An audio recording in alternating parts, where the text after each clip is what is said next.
So my name is Zena Cumpston and I'm a Barkindji woman from Western New South Wales. So I have ancestral connection and familial belonging to the areas of Broken Hill, Menindee, but my family actually originally came from Wilcannia. So I'm descended from Mary Eileen Payne, who's my mum's grandma, my great-grandmother, and she actually married an Afghan man called Zena, who came to Australia, I think, in the 1860s when he was only about 14 years old. So I'm Aboriginal, Afghan, Irish and English, and I'm very proud of all of my ancestry. And I guess the work that I do from my own conceptualisation of it is that mostly I'm a storyteller, but that takes lots of different forms in my work, and research is a huge part of my storytelling practice. So I have worked in academia, but I don't anymore, but I still consider myself an active research participant, even though I'm not working in that realm.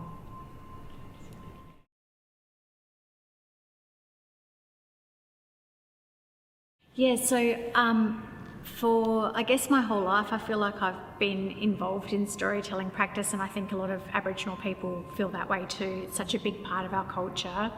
When I was in my 20s I was a professional actor, and so I did all of my storytelling through working on the stage and also a little bit in the background because I was also a producer, and I ran a theatre in Sydney with my brother called the Old Fitzroy Hotel in Woolloomooloo, which we built together, and we had a company called the Tamarama Rock Surfers Theatre Company. So from a very, I guess, young age, my early 20s, I have been engaging in storytelling, but also in storytelling I think that brings a lot of people in, because we predominantly made that space because we came to Sydney and we realised that there wasn't enough spaces for new Australian works to be put on. The spaces that were available were extremely expensive for people like us who were young and didn't have massive incomes, and so that's why we started that theatre. After I finished acting, I spent a lot of years not sure what I wanted to do, and so I did a lot of dead-end jobs and really hated being treated badly by employers, and that's what sent me back to university. And it was at university that I found my love of storytelling again, and that was predominantly through doing research. I started to get very excited by the stories that I was finding, and particularly about some of the research that I was able to, I guess, go down pathways of in terms of my own people and my own country. And I started doing research assistant work when I was studying at university. So by this stage I was 35 years old, so I was at university quite late, but I was one of those really annoying mature age students that always had my hand up and was always really excited by everything.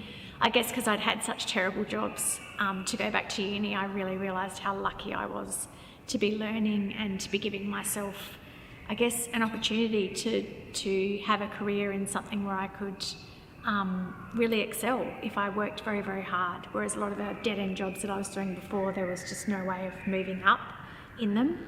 So yeah, I was really excited when I was at uni doing my arts undergrad, and I got a job as a research assistant on a visual history project, and I guess that brought together a lot of storytelling opportunities also, because the project itself was looking at older photographs and looking at the stories that they were telling, sometimes without even realising that they were telling them.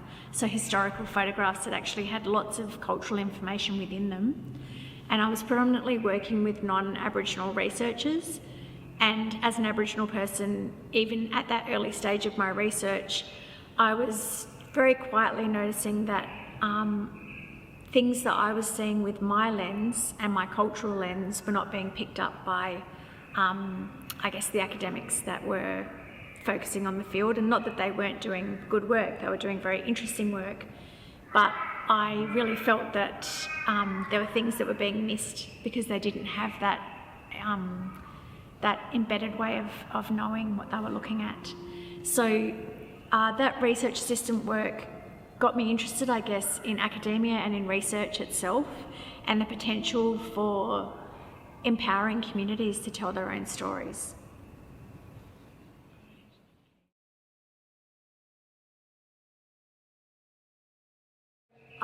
I did an undergrad in arts at Monash University, and yeah, I think I was 34 or 35 when I started it. And I actually really wanted to do archaeology, but when I was at Monash, there was only 2 Indigenous archaeology subjects and a whole heap about Egyptology and other things that I really wasn't interested in. And so because there wasn't enough Aboriginal content, I moved. So I just focused on doing a major in Australian Indigenous Studies, and I also did loads and loads of history and visual culture subjects. And so the research assistant position I had in an Aboriginal visual history project worked really well with the subjects that I was studying. So I guess to be able to work as a research assistant and to see what my studies could possibly look like later on was a really great opportunity. And my family has always been really embedded in the arts, so there's quite a few artists in my family, lots of actors, and I ended up, I guess, in the projects that I'm doing now, coming back to the arts. So a lot of the research that I've been doing most recently has been translated in an exhibition context. So I've been finding ways of looking at the research that interests me, and at the moment that's been looking predominantly in the last 5 years at Aboriginal plant use and the ways that our people have used plants over the longest time imaginable for absolutely everything that we could need on country, and how that's been done in a really reciprocal way. But for me, plants opens up such a portal to understand the complexity of our knowledge systems, because to be able to harness their use in such a reciprocal and sustainable way over the longest time imaginable is pure science to me. To be testing things and replicating them and passing them on. So yeah, plants, I guess I'm in that space now, and I'll be in it for a long time because I keep finding more and more that illuminates the brilliance of our people, and that's something I'm really excited about sharing, and mostly sharing with our own mobs. So the exhibitions that I've been making are predominantly made for other Aboriginal and Torres Strait Islander people, and everyone else just happens to really like them. But I'm trying to make work that's really grounded in our ways of doing and our ways of seeing, and also works that I hope are really providing a lot of opportunities for other Aboriginal and Torres Strait Islander community members.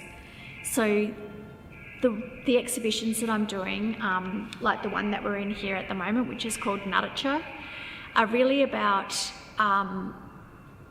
providing work and opportunities for artists and storytellers to tell their own stories from their own perspectives and in their own way. But I guess for that to go out to a really wide audience, because one thing that I really dislike about academia and some of the work that I was doing in my most recent university position is that I feel that a lot of it doesn't get out to a wide enough audience, and I in some ways feel that that's resources being wasted, and that's one thing that I really can't stand. And when I personally read academic papers, I am quite puzzled about the way that they are communicated, in that I feel that a lot of the really complicated language and concepts and structures that are employed are a way of locking people out. For our communities, knowledge is held as a community and communal resource, and it also involves, I guess, open sharing, because it's so much smarter to have 100 minds on something than just one. And so the sort of difference between the way the academic world produces and shares knowledge and the way my own community, my own Aboriginal and Barkindji community makes and shares knowledge are just such worlds apart. But when I get to share in an exhibition context, I feel like I can bring those two worlds together. It's really detailed research, but it's done in a way that someone who's 5 can enjoy it, and someone who's a crusty old professor can enjoy it, and everyone in between.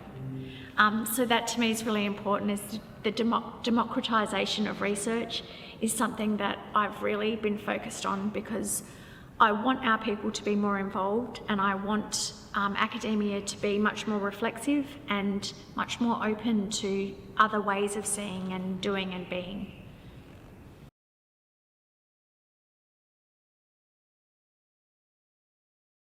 The way that I've come to understand the little that I know about plants, and I do really say that it's little, because in my own community context, in terms of what I know, I'm not even a toddler yet. But then I go into an academic context and people want to call me an expert, but I absolutely am not. This is a journey that I've been on for about 5 years, and I'm really honest and open about that and where it's come from. And I have learnt way more from books and research into, published works than what I have on my own country, but I'm working really hard to bring those two knowledge sources together.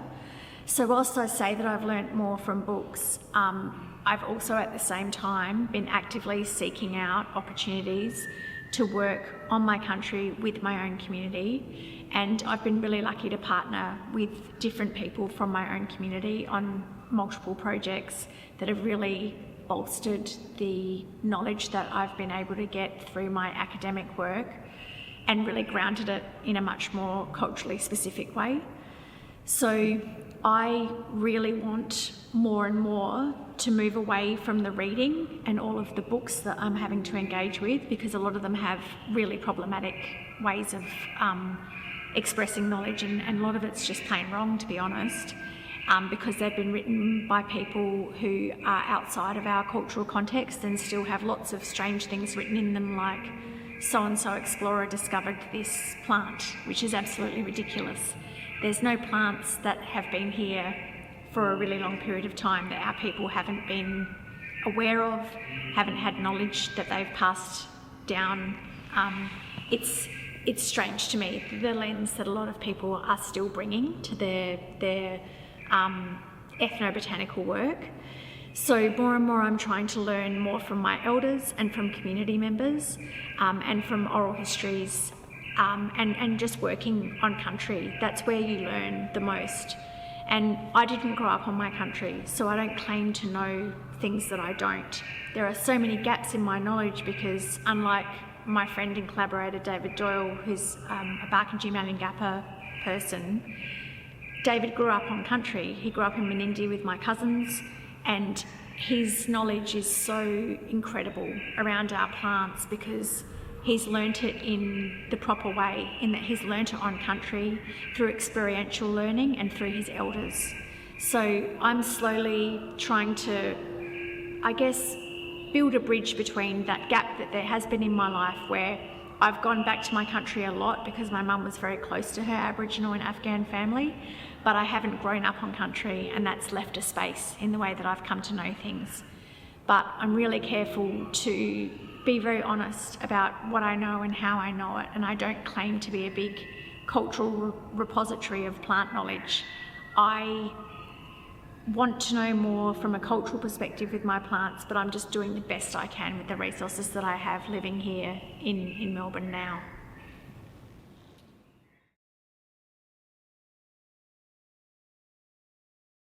I've worked with lots of different academics through the last several years, just working at one particular university in one particular department.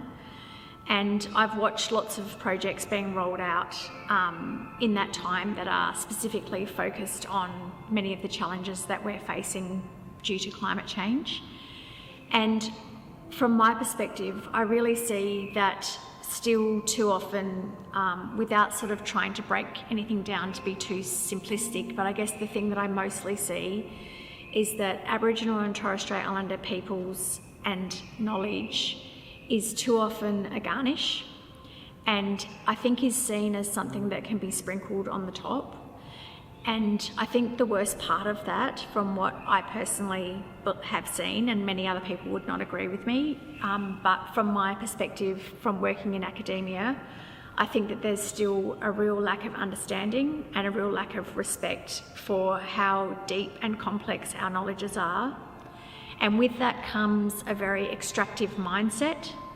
I think people have good intentions with partnering with knowledge holders, First Peoples knowledge holders, but a lot of it is really about what can be taken and what can be used. And I hear that a lot in people's language.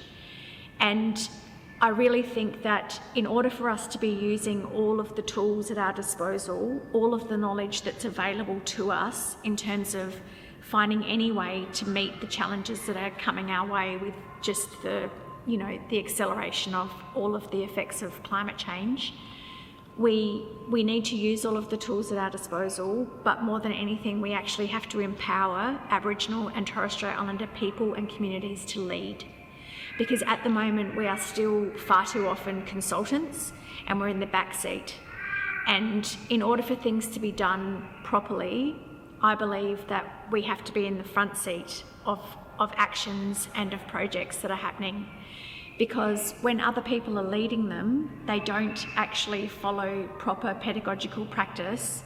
And when you don't understand the way in which the knowledge has been made and the way in which the knowledge is held really deeply, then that knowledge actually doesn't have the opportunity to shine properly. People take bits and pieces when they're not doing it from a really culturally grounded way. The other massive problem is that I have seen that whilst our knowledge and projects that involve us are becoming much more popular, many institutional contexts still don't have any proper understanding of intellectual and cultural property rights for Aboriginal and Torres Strait Islander people. So I personally would not do a project in a tertiary institution again that involved Indigenous knowledge or elders or community members sharing knowledge, because I've had personal experience that it is not properly protected and it is not safe, because I don't think that institutions at this time have found a way of letting us in a way that is culturally safe.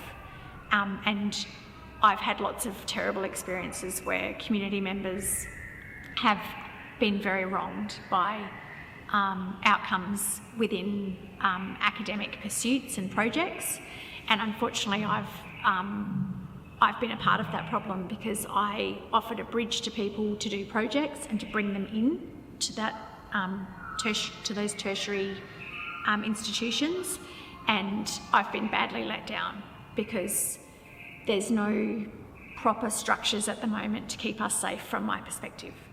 And we have all sorts of things happening where I think there are backward steps happening because people are getting so good at the optics. So all of the universities are making reconciliation action plans, and some of them think they're so great that they've even gotten onto an elevated one.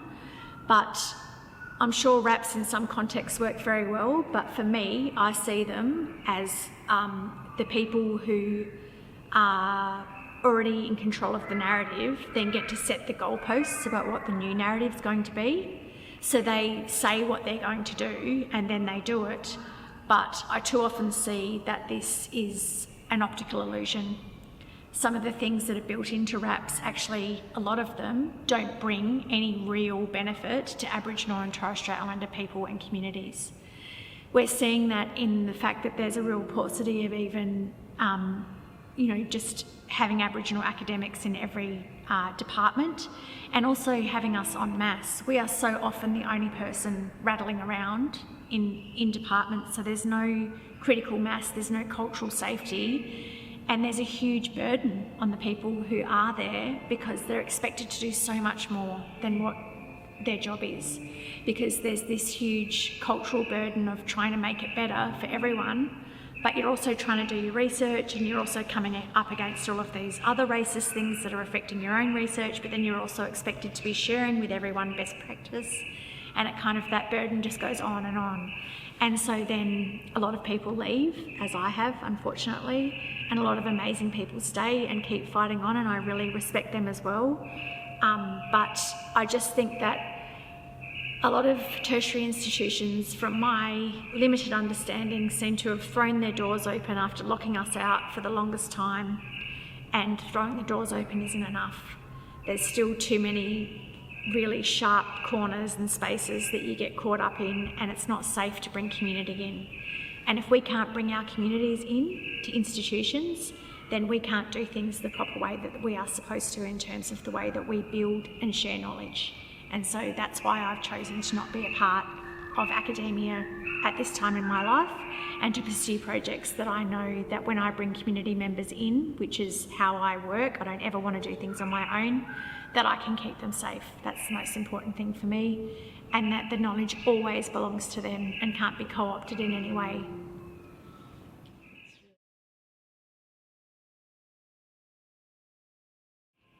I really like working with lots of other Aboriginal people because I feel like it just makes my work so much stronger when I get to bounce it off others in my community, but also other people get a say in how the story is told. And so with all the projects that I've done, I've tried to make it as collaborative as is humanly possible. There's no sort of top-down approach where I say, well, I'm the curator or I'm the lead researcher.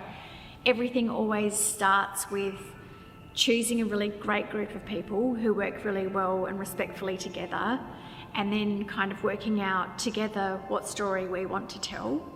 And that can be hard sometimes as well, because you've got funding bodies and all sorts of people who want to know what things are about. But I guess this exhibition that we're in today, Naracha, which means together, us group, all in it together, is a good example of how I really like to work. So my sister Nikki and I got together and really wanted to do an exhibition that involved our own Barkindji community, because we've both done lots of projects with lots of different people, but we'd never done one specifically with our community.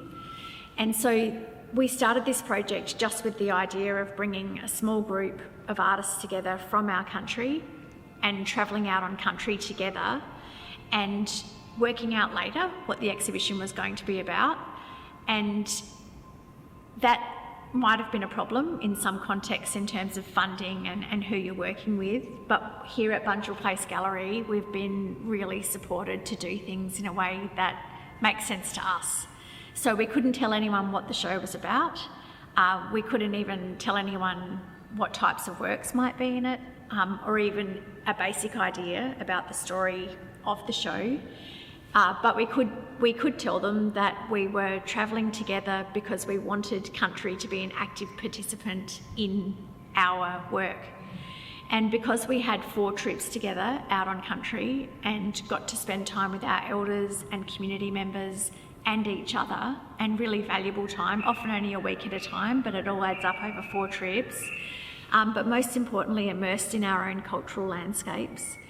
The work that we've all created goes together beautifully, I think, and audiences who've come along have said this as well. There's a beautiful through line through all of the works, and yet there was no discussion about what the show was going to be about. But centering country as the foundation to the show has absolutely worked, and no one here at Bunjil Place Gallery or Nets, who've also supported us, balked at that. And it's been lovely to have that trust and to also bring a show together in this way that's been so successful and had huge visitation, and people seem to really be enjoying it, and we were awarded a lot of money so that we can tour it. So everything's kind of fallen into place, but I feel like it's because we did it properly from this really culturally grounded space where all we knew that was that it was important for us as a group to be together, to be with our community and to be on our country, and that was the seed to the entire show. So that collaborative approach is something that I always see pays off in spades, and I was really lucky to produce a book with 2 other writers that came out last year as part of the First Knowledges series. And whilst I've done quite a bit of writing over the last 5 years, to do a book was kind of really daunting. But again, if I do anything together with a group of people, I feel okay when I'm doing it. If I trust those people, it's how I do good work. And this is the first time that I've made artworks to share with people. But because I had a group of other Barkindji people behind me and part of the process of the making, I wasn't scared at all, and I feel really proud of the works that I produced, and I'm proud of the whole show. The works that everyone have made are so filled with love and reverence for our ancestors, our country, our people. It's been a really lovely experience, and yeah, one that I hope to repeat, because I want to keep making exhibitions and with other Aboriginal people, to give them, I guess, a platform to be able to share their stories and their artworks.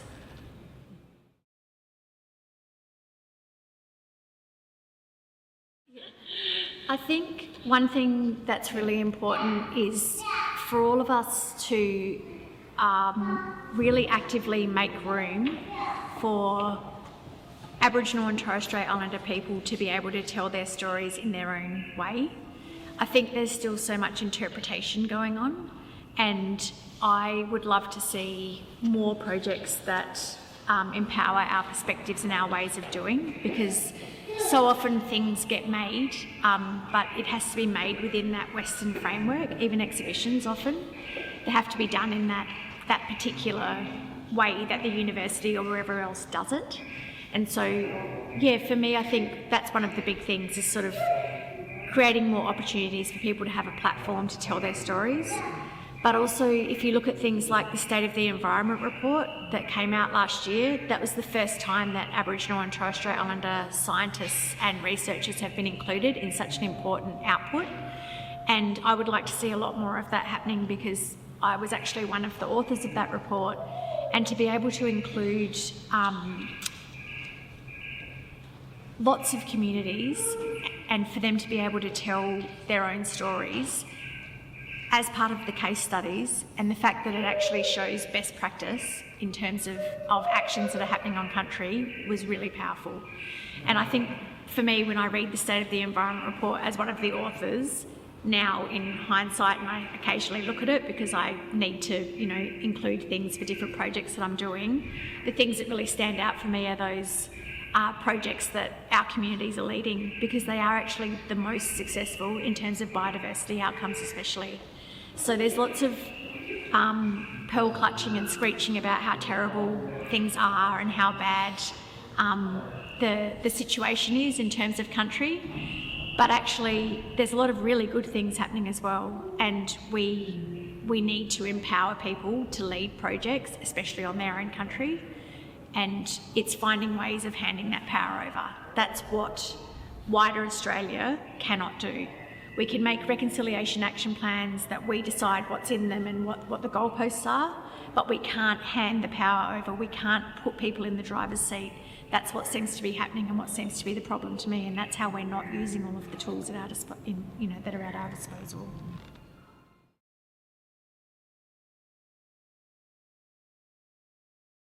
Yeah, so I guess there's so many diverse nations right across Australia, but I think every nation has had its people who have been really at the forefront of the activism that has needed to happen on country to keep country healthy and safe. And on our country, we've had an extraordinary number of elders who fought really, really hard.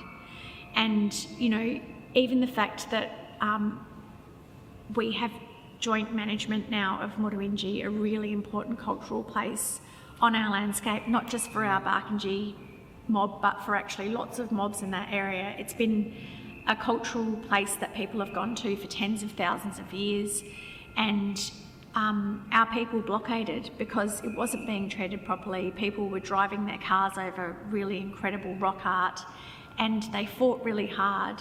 And the same with native title. There's been so much work done on our country to keep it safe and healthy, and yet we're still in this terrible position where our barker is almost continuously in peril.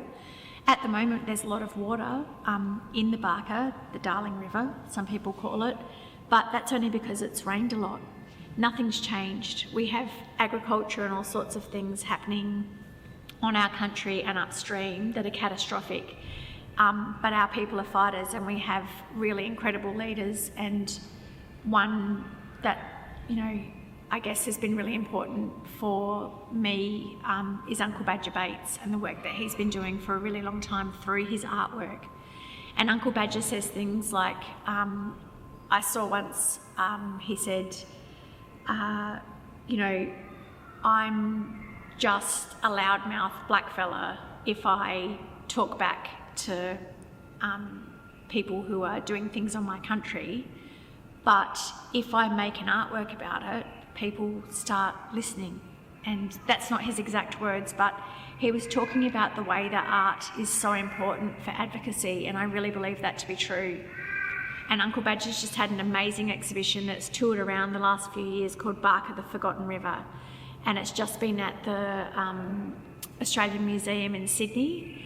And so many people have seen that exhibition, engaged with the stories within it, and I really feel that unless people know about things, we can't ask them to care, and we can't ask them to do something about what's happening.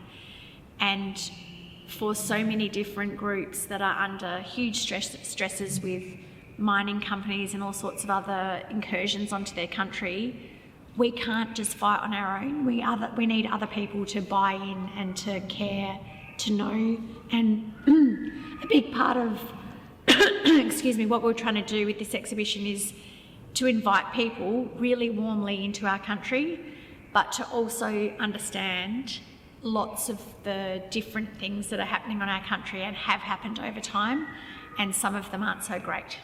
But it's welcoming people in and telling them these stories is so important in terms of advocacy. And I really like to think that once people know about things, that a lot of the time they really do care, and they will do something active if you ask them to. I know that nothing's happened in terms of the management of our barker. We just happened to get a lot of rain. We had another massive fish kill not very long ago. These things are going to continue to happen, and we are not going to be able to fight them on our own. And so inviting people in to also be fighters and custodians of country, black and white, is really important. We can't do this on our own.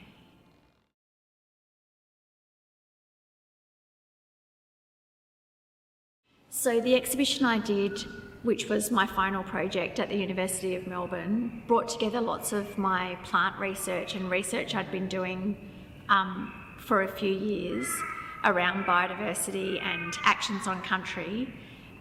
It brought it all together in that exhibition, and I invited over 30 Aboriginal community members to be a part of the show. So in lots of different ways. We had a whole section of essays which is still on the website, and that invited experienced and non-experienced Aboriginal and Torres Strait Islander writers to reflect on some of the themes within the show Emu Sky. And I guess what the show was really about was what we continue to risk when we are not properly empowering Aboriginal and Torres Strait Islander people and communities to be a part of the management of country in a really powerful way. Being consultants is not helpful at all. Being a consultant is really, for me, being in the room, being asked what you think, but absolutely no mandate for that to be listened to or actioned. And so often, so many communities, from the stories that I hear and also the things that I see happening on my own country, there's this position as a consultant, and it's not good enough, because we have way more skin in the game than so many other groups that have so much more power about the way things roll out on country. So what that exhibition was doing was inviting Aboriginal artists and researchers and storytellers to make new work, and through that work to tell people stories that they wanted people to know right now about country and about what's happening to country. And so in that way, I think it was a really wonderful exhibition to have at the university, because I find a lot of the collections extremely problematic.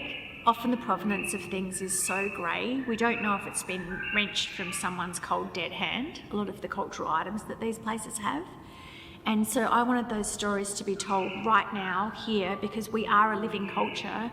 And so to be able to commission artists to make work that they wanted people to know about right now was really powerful. But also, because a lot of the work's actually focused on plants, it had that aspect of that portal that I was speaking of that actually speaks to a really wide audience. So I made the show so that children and everyone up to older people would be able to understand the narratives. So as we have done in this Nuttiture exhibition, we had Easy English. So we had labels that unpacked some complex stories that the artist wanted to tell, and then underneath there was an explanation of that anyone could understand, from a child to perhaps a professor who's never educated themselves about Aboriginal people or culture, because they're used to being the expert and it's not something that they've jumped into. I met so many amazing, really intelligent people throughout my time in academia who didn't even know the basics of things that they really should know about living on these lands. People asking me why my skin was so light. Really silly questions that you wouldn't expect from someone who is an expert in anything. So I wanted it to be a show that not only could open up understandings and learnings for the university community, but also for anyone who came there. And because it was in such a deeply colonial space, the Old Quad, which is one of the first, I think the first sandstone building at the University of Melbourne, it was quite a difficult space to work in because it hasn't really been made as an exhibition space, and yet it is being used as one. But I think we did it really successfully because we had a lot of soundscapes where elders and knowledge holders were directly speaking to the audience. And that's also something that all ages can kind of enjoy and understand in many ways. Even if they can't understand everything, they know that someone's telling them a story and it is engaging. And it was just such a lovely change from the way that things are usually done, in that it wasn't just one or two Aboriginal artists, it was a complete blackout of the Old Quad. And that made it really powerful as well. It turned it into an Aboriginal space and it really centred us. And it was wonderful as well because it gave people not only a platform to tell stories that they really want people to think about now, today, but it also was a project that rolled out during COVID when people were losing work and all sorts of, dreadful squeeze was going on in terms of people's incomes. So that was really lovely as well. It empowered community on so many different levels because of the time that it rolled out in, but also what it achieved, I think. And for me, I made that show so that if one of my aunties came in, they would be really proud and happy, and everyone else just happened to like it as well. And that's what I'm trying to do with all of my work. Everything I make, I think, what would my community think of this? And if they wouldn't like it, then I change it so that they hopefully will. I want things to be for us and by us, and I think that they work for everyone else when you get that part right.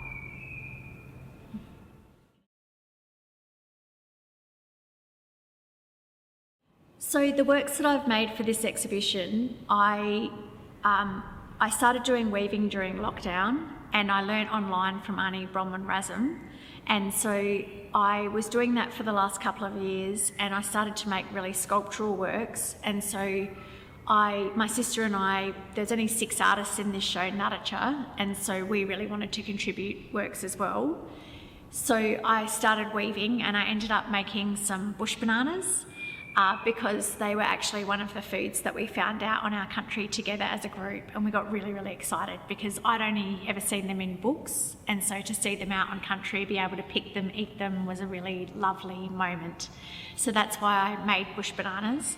But I also was really lucky in that on one of my trips back to country, David Doyle, who's one of the artists in the show, but also a great friend and collaborator of mine, invited me to be part of some work that he was doing at Broken Hill Regional Gallery, in that he was actually looking at all of the lino cuts that our people have made through different projects in the last 40 years. And I got so excited looking at the lino cuts, and I've always been a huge fan of Uncle Badger's lino cuts. And so last November I came home, and I have a friend who does lino cut work, and I asked her to teach me. And because I have been doing so much research about plants, and I am so passionate and absolutely in love with them, and I do see them as my kin and something that I need to be really active in helping educate people about, so that they can care about our plants as much as I and other community members do. Because I learned how to do the lino cut and I had all these years and years of research, I couldn't stop. And so I ended up making a whole series just in a couple of months that's also been included in the show. But what's lovely about it is I feel like this is a new pathway for me with my research, and it's just as valid as my academic writing or any of my other writing and research practice, in that it encodes really layered, deep knowledge. But I think sharing it through this visual realm means that it's going to get out again to a wide audience.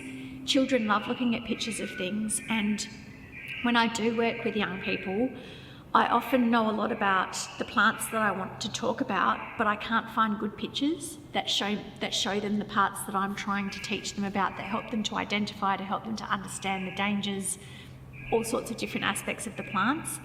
Now through my lino cut, I can actually make my own pictures. So when I'm thinking about a certain thing that I want to convey, I can actually draw that for myself. I can draw the barb on the leaf that shows them that it's a murnong and not a dandelion. So to me, this new way of sharing my research is really exciting, because it just allows me a whole new pathway to share with a big group of people and to do what I think I'm good at and what I love doing, which is democratising research and making it for everyone, and for everyone also to contribute to and benefit from.